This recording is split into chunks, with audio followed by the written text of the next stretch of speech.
કાપીને ભાગ આપ્યો છે, આવો કાપ્યો છે, આમ કાપી નાખ્યો. આવી રીતે આ ભાગ કાપીને તમને આપ્યો છે. આવો ભાગ છે ને, આ ભાગને આ જે જીભી જેવું દેખાય છે ને, એને તમારે આટલી જો આખા આને એમને રહેવા દેવાનું છે, અને આટલી આ રીતે જીભી જેવો ભાગ કરી દેવાનો છે, ચપટો ભાગ ટૂંકમાં. આની પાછળ એક વિજ્ઞાનનો સિદ્ધાંત મારે સમજાવવો છે તમને.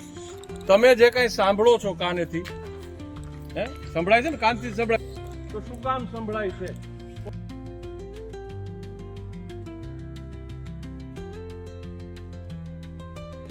જે વસ્તુ આપણે અથડાય છે, આપણે સાંભળીએ છીએ, એનું પાછળનું કારણ શું છે, હવે એ સમજાવ.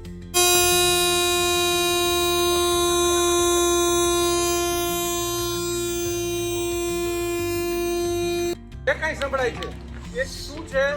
ધ્રુજારી છે, તો વાઇબ્રેશન. ધ્રુજારી અને વાઇબ્રેશન વિના કશું સંભળાતું નથી. પક્ષી બોલે છે ને, તેના ગળામાં વાઇબ્રેશન છે. વાઇબ્રેશનના કારણે આપણે ગમે. હું બોલું છું, તમે સાંભળો છો, તો મારા આપણામાં સ્વર પેટી આપી છે.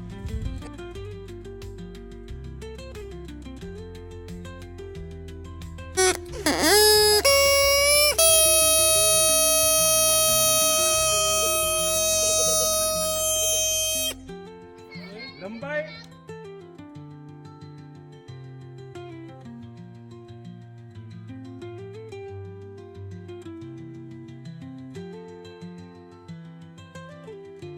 લગાડો બધા.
હવે જ આમ કરવાનું છે.